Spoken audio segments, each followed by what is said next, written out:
Hare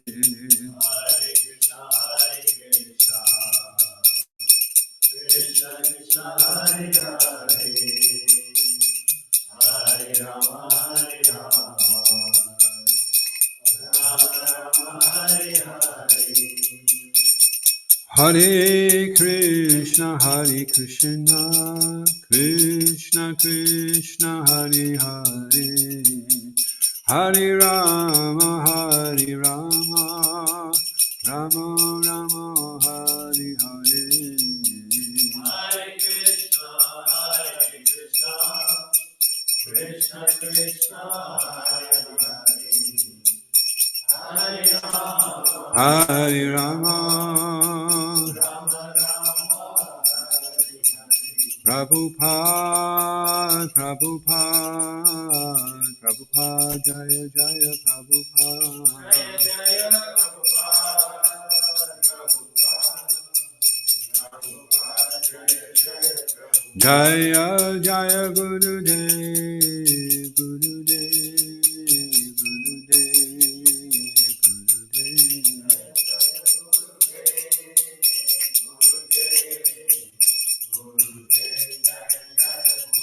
Jaya Kodanitai Maya Poshashi, Kodanitai Maya Poshashi,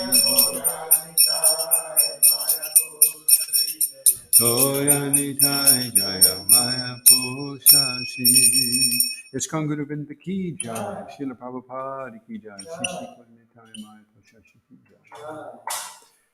Reading from Srila Prabhupada Lilamrita, Uniting Two Worlds, getting near the end. So this chapter is still entitled, I have done my part. Srila Prabhupada frankly wanted to hear good news.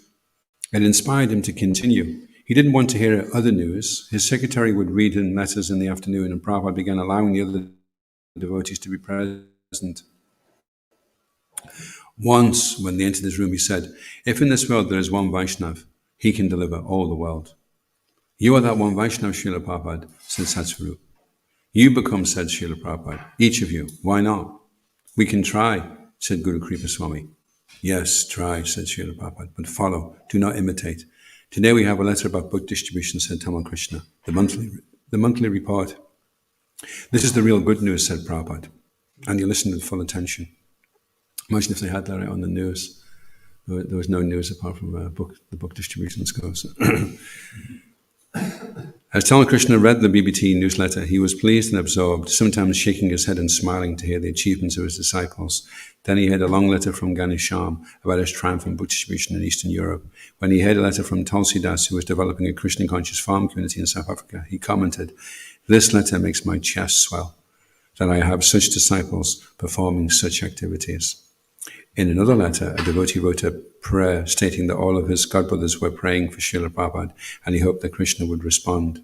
Surely, said Prabhupada, I am practically living on your prayers. I haven't eaten in the last 6 months, so I must be simply living on your prayers. And hearing in a letter from South America that devotees were praying for him, he said, I think I will have to stay. Krishna is very kind. He is Bhakta Vatsala. So many devotees are praying, he cannot be frustrated. I think this is why I am feeling inspiration to go out. In this condition, anyone else would prepare for death, but I am going on a tour. I don't think of it as sentiment. Krishna is actually present as the Krishna consciousness movement. I am not without Vrindavan, wherever I go, to our temples. Pancha Travidya Swami wrote that he would exchange his youth for Srila Prabhupada's old age. We are the same age, said Srila Prabhupada. The body has nothing to do with the Atma. In the Vaikuntha world, we are the same age. New life, new boys, Nava Yovana. The outward dress does not affect me. As a further reply to Pancha Travida, Prabhupada dictated, May Krishna give you long life and preach Krishna consciousness. You are our future hope. For the devotees who had not been with Prabhupada in months, it was like old times, sitting with him and hearing him answer letters and give advice for becoming victorious in Krishna consciousness. Hearing him discourse made everything all right. But as they were leaving his room, he said softly, These are my last days.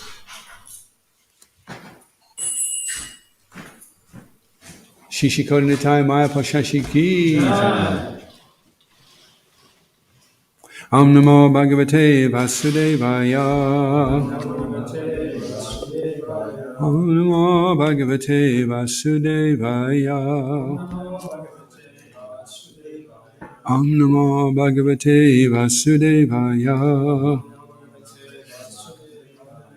We're reading from the Srimad Bhagavatam. It's Canto 5, Chapter 17, entitled The Descent of the River Ganges. And it's text 13, Yatra. Yeah. Yatra Deva Patiya Swai Gana Nayakya Vihita Mahahana Savatu Kusuma Stabaka Phala Kishalaya Sriman Yamana Vitapa Lata Vita Piber Upasumbamana Ruchira Kanan Ashramayatana Vasha Giri Dronishu Tata Chamala Jalasheshu Vikacha Vivida Nava Vanaruda Moda Mudita Rajahamsajala Kukuta Karandava Sarasa Chakravakadabdir Madhukara Nikara Kritibir Upakujateshu Jala Krita Dadibir Vichitra Vinodai Sulalita Sura Sundarinam Kama Kalila Vilas Hasa Lilava Loka Krishta Mano Tristayoa Swaryam Virahanti. Anyone know that verse? It's one of Javet's favourites. I suppose we should do the word for word then. Yatraha, in those 8 tracts of land. Devapataya, the lords of the demigods such as Lord Indra. Swai, by their own respective. Gananayakai, leaders of the servants. Vihita, furnished with. Maha Anaha, valuable gifts such as sandalwood, pulp, and garlands. Savaritu, in all seasons. Kusuma Stabaka, of bunches of flowers. Phala, of fruits. Kishalaya Shriya, by the opulences of shoots. Anamyamyana, being bent down. Vitapa, whose branches. Lata, and creepers. Vitapibi, by many trees. Upasumbamana, being fully decorated. Ruchira, beautiful. Kanana, gardens. Ashrama ayatana, and many hermitages. Vasha Giri Dronishu, the valleys between the mountains designating the borders of the tracts of land. Tata, as well as. Cha, also. Amalajala Ashashu, in lakes with clear water. Vichaka, just fructified. Vivida, varieties. Nanavanura Ruha Amoda, by the fragrance of lotus flowers. Mundita, enthused. Rajahamsa, great swans. Jala Kukuta, great fowl. Waterfowl. Karandava, aquatic birds called Karandavas, Sarasa, cranes, Chakravaka Adibi, by birds known as Chakravakas and so on. Madhukaranikara Akritibi, by the bumblebees. Upaku Jiteshu, which were made to respond. Jalakrida Adibi, such as water sports. Vikridita. No, it's just there's a verse that reminds me of. Vikridita Raja Vadubir, which means sporting. Vichitra, various.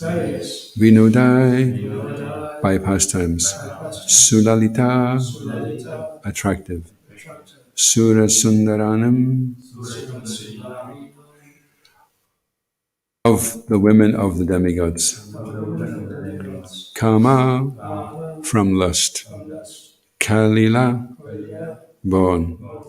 Vilasa, pastimes. Hasa, smiling. Lila Avaloka, by playful glances. Akritsa Mana, whose minds are attracted. Drishtaya, and whose vision is attracted. Swairam, very freely. Viharanti, engage in sportive enjoyment. Translation. In each of those tracts of land, there are many gardens filled with flowers and fruits according to the season, and there are beautifully decorated hermitages as well. Between the great mountains demarcating the borders of those lands lie enormous lakes of clear water filled with newly grown lotus flowers. Aquatic birds such as swans, ducks, water chickens, and cranes become greatly excited by the fragrance of lotus flowers, and the charming sound of bumblebees fills the air. The inhabitants of those lands are important leaders among the demigods. Always attended by their respective servants, they enjoy life in gardens alongside the lakes. In this pleasing situation, the wives of the demigods smile playfully at their husbands, and look upon them with lusty desires. All the demigods and their wives are constantly supplied with sandalwood pulp and flower garlands by their servants. In this way, all the residents of the 8 heavenly Varshas enjoy, attracted by the activities of the opposite sex. But by Srila Prabhupada Ki Jai. It is a description of the lower heavenly planets. The inhabitants of those planets enjoy life in a pleasing atmosphere of clear lakes filled with newly grown lotus flowers and gardens filled with fruits, flowers, various kinds of birds, and humming bees. In that atmosphere, they enjoy life with their very beautiful wives, and who are always sexually stimulated. Nonetheless, they are all devotees of the Supreme Personality of Godhead, as will be explained in subsequent verses. The inhabitants of this earth also desire such heavenly enjoyment, but when they somehow or other achieve imitation pleasures like sex and intoxication, they completely forget the service of the Supreme Lord. In the heavenly planets, however, although the residents enjoy superior sense gratification, they never forget their positions as eternal servants of the Supreme Being.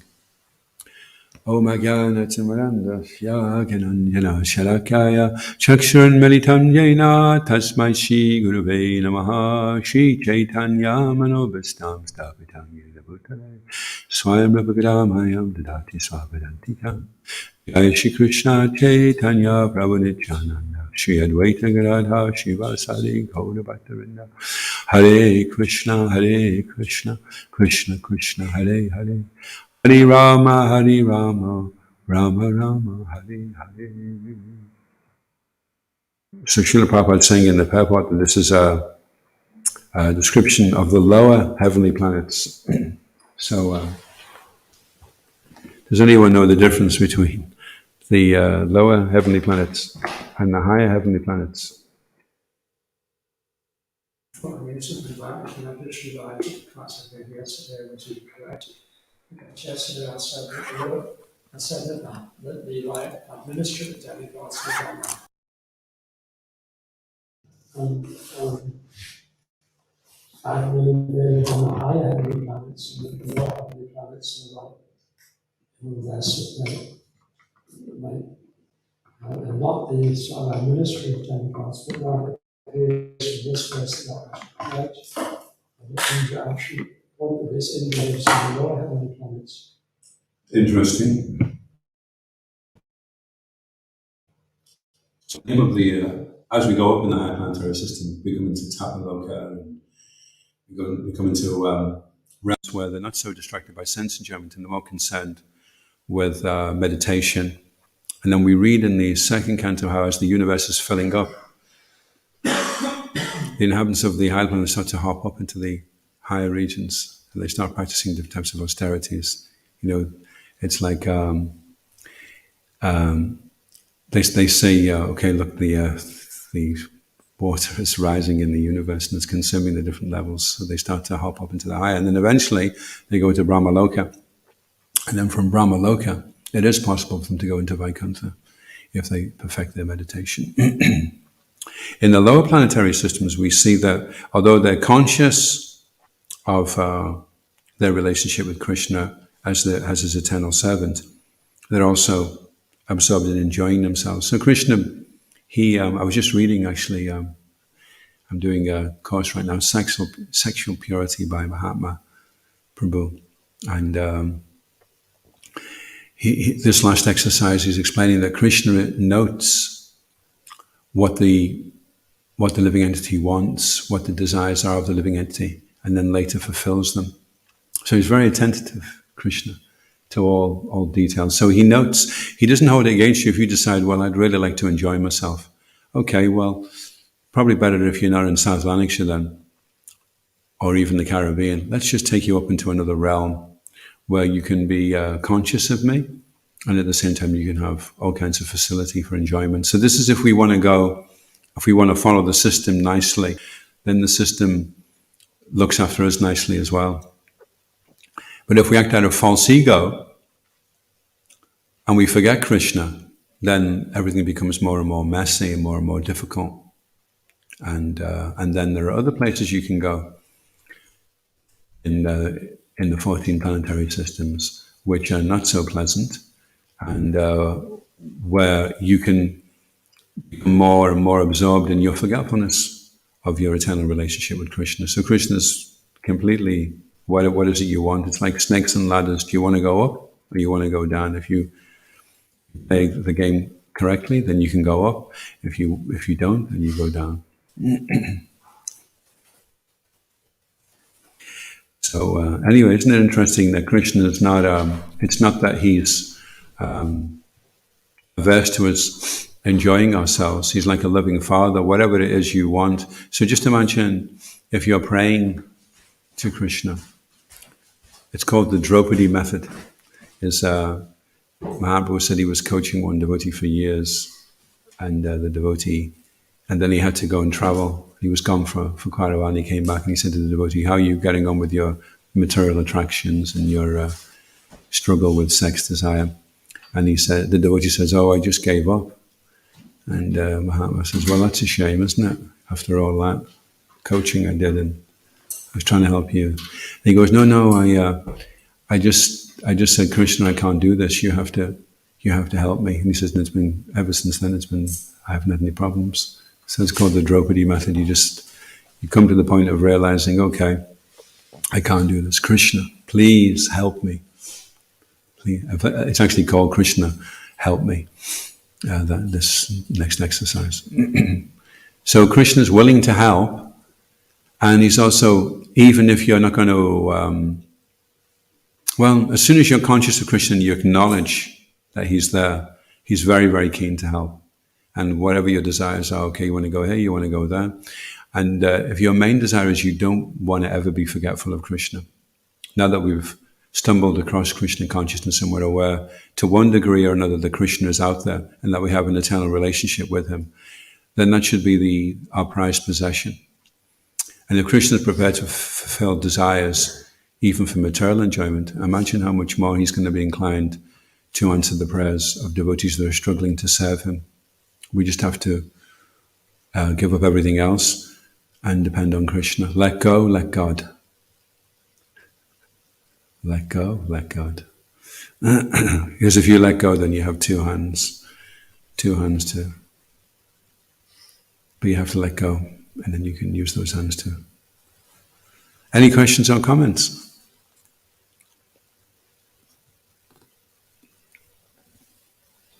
Yes, thank you for making that clear. So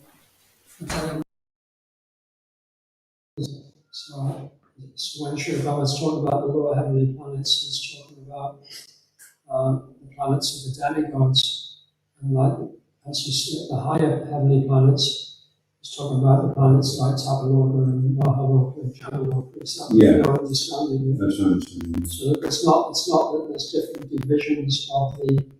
He's not talking about different divisions of Swarga. It's not that there's like a lower realm of the demigods and a higher realm of the demigods, but so, yeah, that makes it clear. Now what we are studying is not one of those 8 varshas, after 9, one of them is Bharata. That's why I said that yesterday, because that was my understanding, but now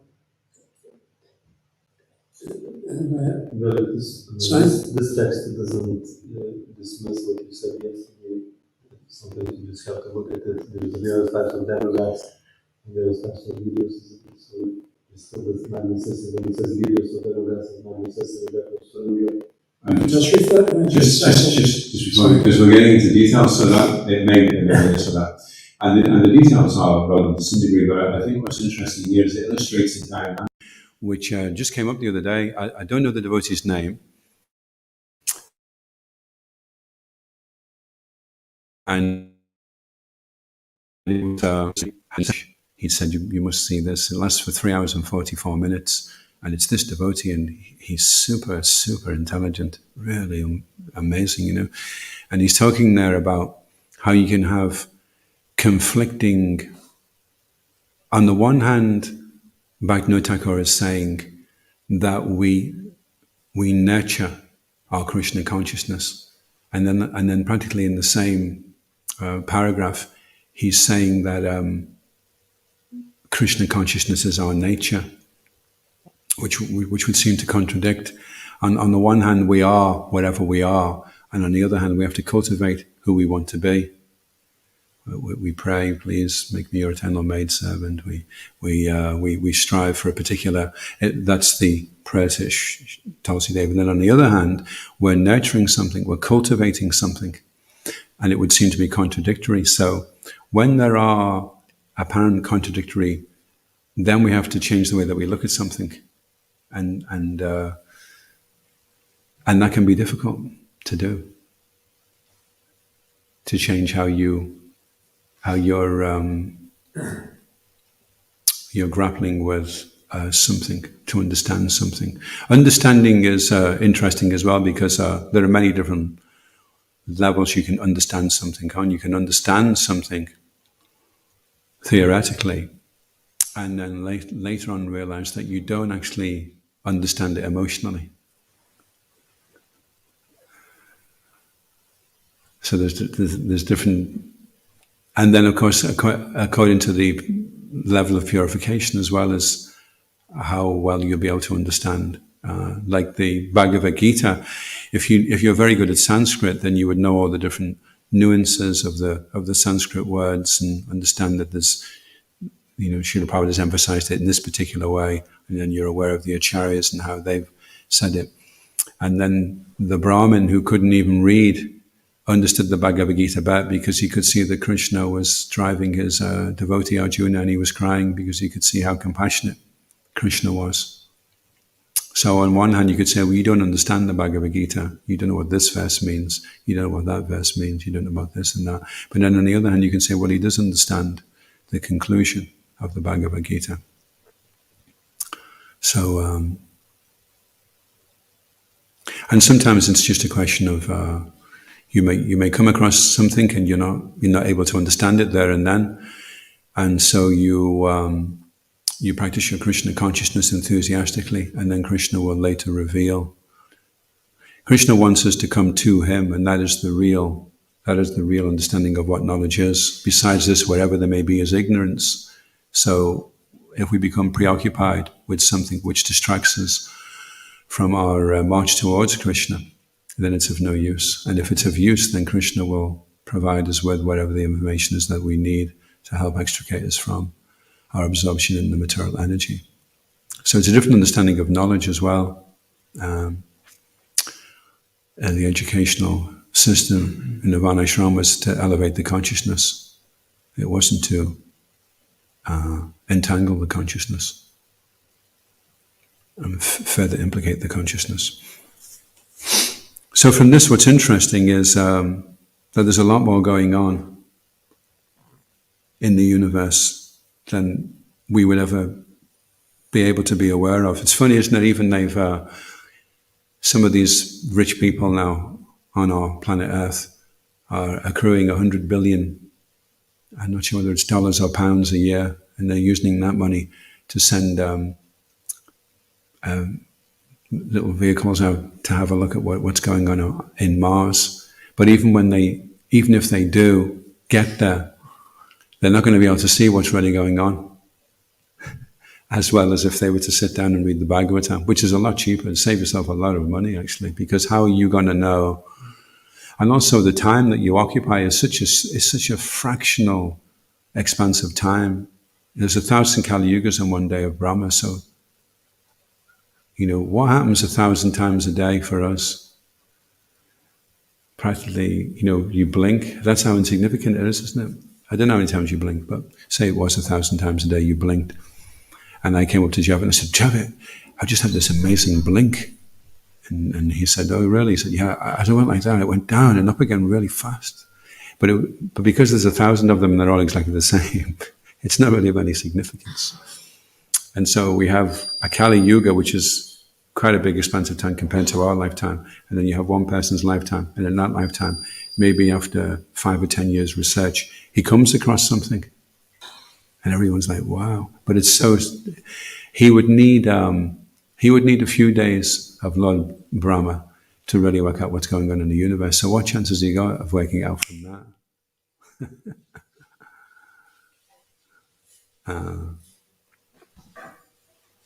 So really, it's better that we just take the position that, okay, this is all way, way beyond my ability and my scope of time that I have. And with the powers that I'm able to grasp what's going on around me are very, very limited. So let me just accept the Shabda Brahma, that that these things are. Of course, we can try to understand and try to explain also to others for them to illuminate them. Certainly, the picture becomes a lot bigger when you look at the Bhagavatam. Everything you start seeing there's a lot more going on that you would never ever be able to be aware of otherwise. And then we read also of devotees like Kadamba Muni. He decided to take Devahuti, and she was practicing severe austerity. She was a princess, and she never said anything. She never complained. And then one day he saw how she'd become so emaciated, and his heart softened with compassion. And he thought, okay, you're gonna enjoy like a princess. So she there's a beautiful picture of her in this lake, and all these damsels are serving her and beautifying her body, and she comes out resplendent, and then they go off on a airplane palace, and they just go everywhere. They just check out everything, go all around, all the best places. If they ever produce a universal brochure, if you're wondering where to go for your holidays and you're a great yogi, and you've got all the different Varshas, and Jambudweep looks interesting. Maybe we could spend a weekend there. And they just went on a tour, and then we get to read about that. And then the conclusion was that throughout the whole, Kadamba Muni had already decided that at a certain point he would renounce everything, and he would just absorb himself in meditation. So for me, I find this encouraging, that if you just follow what Krishna is advising, then you won't be the loser. It'll be way, you don't even know how you could ask for, could you ever even ask for being in a situation where the birds are excited because of the fragrance of the lotus flowers. It's just like it's such a subtle consideration that you wouldn't even think of if you're like in a very grossed out level. And then we see all these different aspects of actually how people can enjoy if their senses are more powerful and the situation is more conducive, So that's even beyond what you could desire. So Krishna certainly will fulfill our desires in a way that we can't even imagine how satisfied we can become. I mean, this is lower heavenly planetary systems, then there's higher planetary systems, then there's the Brahman, then there's the Vaikuntha, then there's Ayodhya Dham, and then there's Krishna Loka. So can you imagine what that must be like? Srila Prabhupada said if you took the most beautiful woman in the world and you put her against a demigoddess, she would look like a frog. And he said if you took the most beautiful demigoddess and you put her next to a gopi, the demigoddess would look like a frog. So you can't imagine how beautiful and how enjoyable it is in the Lord's personal abode. And isn't it amazing that of all the things, I mean, how many people that are rich on this planet would ever think of putting on a dhoti and going out to herd cows? It'd be the last thing on their mind, right? And Krishna's got everything, absolutely everything. And he likes to just go and play with the cows. That's real enjoyment. And because we're so messed up by the material energy, we can't even appreciate that that's what real enjoyment means, to just be out in nature and with the cows and your friends and just playing around and imitating the frogs when they croak. Any questions or comments? What is the way or means by which one can attain to the heavenly planets as mentioned in here? How can we get to the heavenly planets? Yes, Prabhu. We just have to chant Hare Krishna and be in Krishna. And if you don't chant in Namabas, then the holy name will fulfill your material desires. Namabas is the clearing stage, and if you're chanting Namaparad, then the only thing that Namaparad can bring you is fulfillment of material desires. And because for Krishna to give you residence in the heavenly planets, if he gives you Shuddhanam, then you have him, you see. So Krishna is reluctant to give the pure holy name. So instead he'll say, are you sure you really want me? It's unmotivated, pure devotional service. Sure you wouldn't like to just check out the heavenly planets? So it's like a failure. It's not something that you would aspire for. It's something that you would get as an alternative to Shuddhanam. I mean, in Kali Yuga, there's not so much recommendation of doing. In previous yugas, they had different types of yajnas and sacrifices, and they would do this, and they would get certain heavenly rewards. But in Kali Yuga, it's difficult to do anything other than just chant. But if you don't chant Hare Krishna very well, then you just get your material desires fulfilled.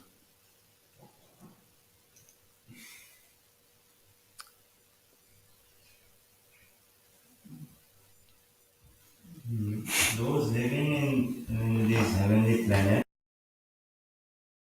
as life is mentioned in here, after their participation in life, can they advance to higher heavenly planets, or from this description, can they go straight to Vaikuntha planets?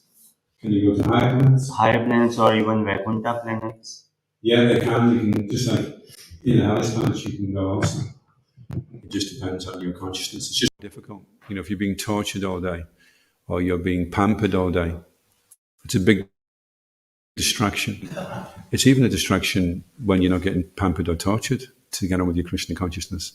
Never mind if you have all that. I mean, it's tough, isn't it? Just now, there's not a lot going on really in terms of our lives, and even then it's a struggle. Never mind, if you're trying to chant japa and there's 15 heavenly damsels doing a dance with some excited birds smelling the fragrance of lotus flowers. It's your japa period out the window. But in these situations, it is possible. And we read of it in the Bhagavatam. There was one king who fell in love with Urvasi, and he was so attached that he left this world, left his body, and he went up into the heavenly planets to be with her there. Found out where she was. That's an amazing love story. With our love stories, right? It only lasts until they go old and wrinkled, or usually just a bit before that, and then they don't love each other anymore. But imagine you love somebody beyond death, and then you can go meet up with them. Hey, it's me again. Of course, whether they would recognize you because you'd be in a different body. You'd have to wait until you grow up. Although in the heavenly planets, you're born full grown, aren't you? So you wouldn't have to hang around for 9 months at least, or well, probably about 21 years before you're of any use for a conjugal relationship. And then, and also from the we read in the second canto that the living beings on the higher planetary systems are aware that there's a partial devastation going on, and the universe is filling up with water. So they start doing all kinds of austerities to go up into the higher, because as it's filling up, then it starts to consume the planets system by system. You see, so you have to keep hopping up into a higher one. That's described in the second. So it's there.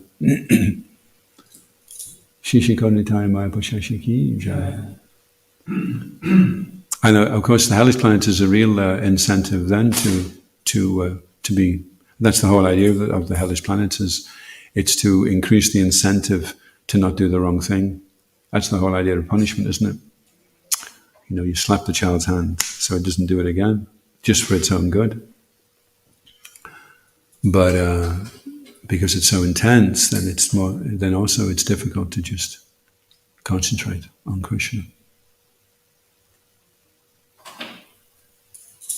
But yeah, for the soul, there's no impediment. There can be no interruption and no material impediment to the soul's journey back to Godhead. If he's determined, then nothing can stop him. There's a nice statement in Shiv Ramanuja Shuddha Bhakti Chintamani. He says, if the soul is determined, nothing will stop him. For the industrious, there is no poverty, and for the determined, there is no defeat. So for those that are determined, then they will go back. And in fact, that also comes up in this course by Mahaprabhu, that one devotee had been struggling for years with his sex desire and then overcame it. And his advice was, never give up, and always be assured that success is just to make progress. If you're making progress, then it's a success. Okay, you've not achieved full success, but you've achieved success to some degree. Speaking about sex desire, it's interesting as I remember in Sankalpa movie that he says, yeah, I believe it's there, because we have a sex desire because of material conditioning and past life and etc. But then on a higher stages of devotional life, lust remains as a result of your offenses to the devotees, practically almost up to Baba. So you can't just expect it's just gonna vanish overnight. When you overcome the material, 75% of anarthas is destroyed, and 75% of lust is destroyed. From the point of Nishta up to the Baba, there will be still some lust remaining due to offenses to Vaishnavas.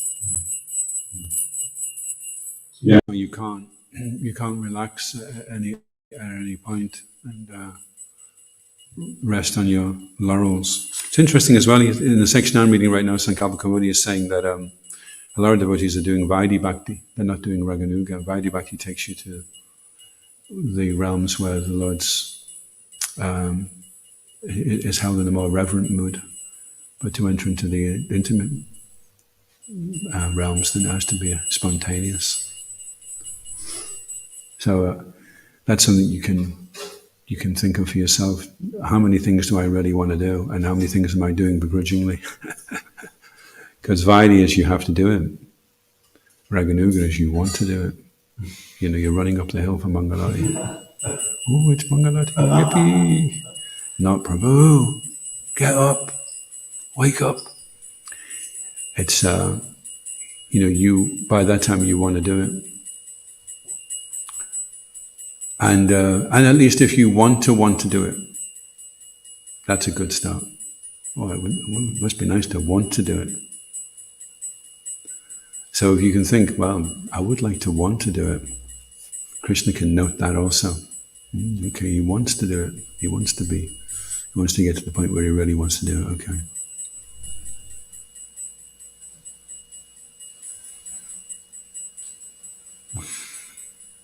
So do we want it? Do we really want it? Krishna can give anything you want. So how much do we want it? And so, Sankalpa Kamudi is that wherever level you're on, what's the next step? What's the next step? What's the next step? And of course, to know what the next step is, you have to know where you are. You have to understand where you are. Okay, well, am I up here? Or am I down here? Where am I? Okay, well, it doesn't really matter where I am. Just that I take the next step. What is the next step for me? Everyone should be thinking like that. What is the next step? Where do I go from here? How do I make sure I'm not going down onto a lower level? And what is the next level up? Niyamagraha is also going too high when you're not qualified and staying too low when you're actually qualified to go higher.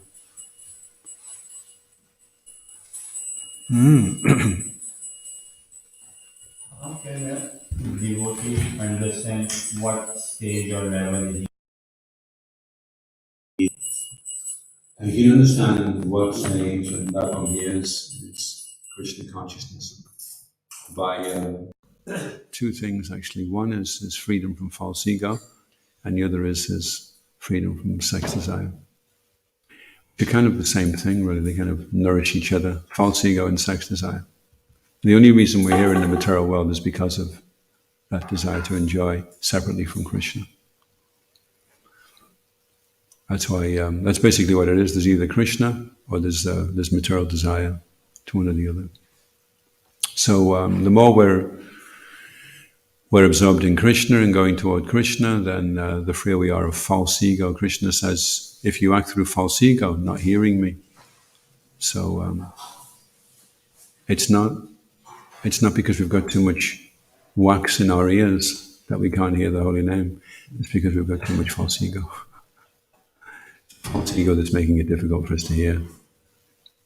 Hearing ourselves, we're hearing our mind, but we're not hearing the holy name. And it's an interesting expression Mahatma Prabhu was using the other week. He was talking about piercing. You have to pierce the holy name. You have to penetrate through the membrane of distraction to connect with the holy name. And Bhaktisiddhanta Saraswati Thakur also, he makes a similar, he says that when a child reaches a certain age, its ear is pierced in the Vedic culture. And so we have to pierce our ear with the holy name. And he says the other senses, this is Bhaktisiddhanta Saraswati, he says the other senses are having a little bit of a fight with the sense of hearing, saying, well, why are you making yourself so important? I'm important. I like tasting things.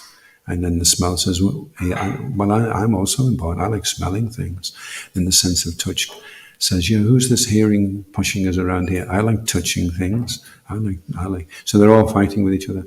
But at a certain point, the holy name enters through the holes of the ears, and the other senses are all like, okay, the hearing is the thing. Okay, we all agree now. Let's be submissive to the hearing. The hearing is the superior process, and then they become submissive.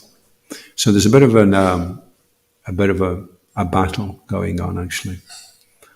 And Vishnu Chakravarti Thakur explains in the Madhurya Kandamini, there's quite a few obstacles to overcome when you engage in devotional service. Like Srila Prabhupada says, you declare war on Maya.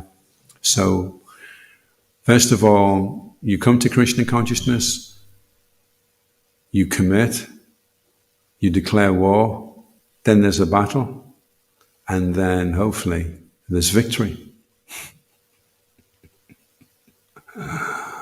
Hopefully you'll be victorious. So right now, most of us are in the war. But there are a few on the battlefield that are already through the war, and they're calling out to the soldiers and saying, just keep coming, keep coming. There's no bombs dropping here, everything's fine. Come on, just keep coming along. Don't give up now, you're almost there, come on. And there are initiating gurus and shiksha gurus that we have access to in ISKCON, and they're encouraging us that this process does work, and you've not got very long to go now. Just push on, and you'll be victorious in the battle. And of course, when you are, immediately you want to help others that are still on the battlefield, and sometimes you may even come back to bring others back. That's the position of the spiritual master, is that he agrees to take that soul back. So he goes back for Krishna. He goes back to bring the soul back.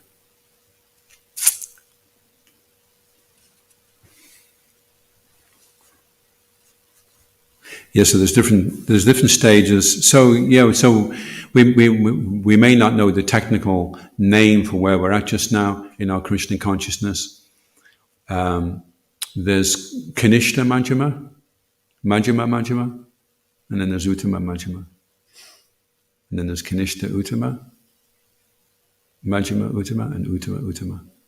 And then there's Kanishta Majjhima, and Kanishta Uttama. So you may be thinking, I'm not sure what I am. But generally, if you've done service for a long period of time, and you've done it steadily, then you're maybe lowercase Majjhima. Sri Ramesh was saying that the other day. He said, I got a letter from a devotee who's been doing service for over 30 years, and he's calling himself a Kanishta. He says, you can't be a Kanishta. He must be a Majjhima. So we shouldn't think, I have to be humble. I'm just a Kanishta, multiplied 1,000,000 times. But we should think, okay, well, I've been doing this for this length of time, and I've managed to stay steady. So there I must be Majjhima. Am I Majjhima Kanishta? Am I Majjhima Majjhima? Or am I Majjhima Uttama? And maybe I need to, like Bhaktisiddhanta was saying, we get so caught up in anatta nivritti rather than pavriti, starting to cultivate the good things rather than trying to just get rid of the bad things all the time. Start concentrating on bringing in the good things. Start thinking about Krishna, meditating on his pastimes, becoming absorbed. Being absorbed in Krishna.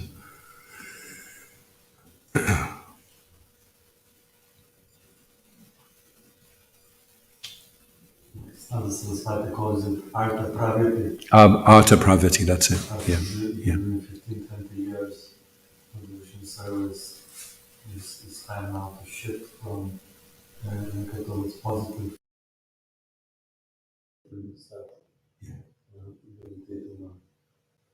It reminds me of the story of the centipede, and it was doing this really funky dance, and he would do it at the same time every day in the forest, and all the animals started to notice it. So at the same time every day, they would gather, and then the centipede would do this. And they were saying, he's amazing. And the frog heard about it, and they said, what is it? So the frog went along, and he saw him doing the frog didn't like it, but the frog knew that if he just squashed the centipede, everyone would think that was really bad, So the frog wanted to stop him, so he said to the centipede, your dance is amazing. When you're going like that with the 476th leg, what do you do with the 477th? Mm-hmm. So the centipede went to do the dance, and because he was wondering where his legs were, he couldn't dance properly. Then the animals didn't want to watch him anymore. So Sanchidananda Swami is saying, sometimes it can be like that with our japa, that we can become overly analytical. Was I actually saying Hare then, or did I just go Hari? Krishna, and I say Krishna. And then we rather than, Prabhupada said that our japa should flow like the Ganga. It should just be coming out. And we're not getting too caught up in analysing things. So it should be like that with everything. Our devotional service should flow like the Ganga. Our enthusiasm to perform devotional service should flow like the Ganga. Everything should be flowing. That's when it starts to become spontaneous. We just want to do things, and we're just into everything that comes our way, wherever it is. We see Krishna's hand and we're enthusiastic. Srila Prabhupada said, our real success is our enthusiasm, which is nice. I'm just trying that comment you made. I'm not suggesting that other people necessarily take this on. But for myself, yeah, my goal is for my chanting to flow very nicely. But because I am conscious of pronunciation, and I find that if I don't, at the beginning of my japa, put some effort into really pronouncing things clearly, then I won't actually be able to, it won't flow.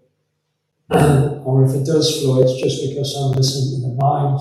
It may sound like my japa is flowing, but I'm actually listening to the mind.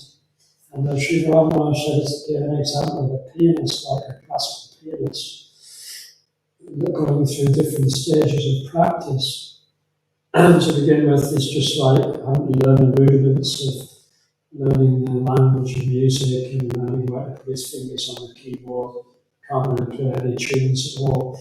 And then after some time, maybe a year or so, you can start to like play tunes, but still he's having to like think about where his hands are on the keyboard. But then when he's really proficient, after many years of study, when he's playing the piano, he doesn't even have to think at all, and he can engage his emotions in the playing. There's a lot of things going on actually, because there's the mechanics of the process and the pronunciation. And then there's also the relationship that you have with Krishna. And one time, I think it was one of Prabhupada's godbrothers said, do you know your disciples aren't saying the Maha Mantra properly? And Srila Prabhupada said, I'm aware of it. He said, but Krishna knows who they mean. So there's that aspect as well. But for ourselves, yeah, we should, it's like, for ourselves, we should be like that.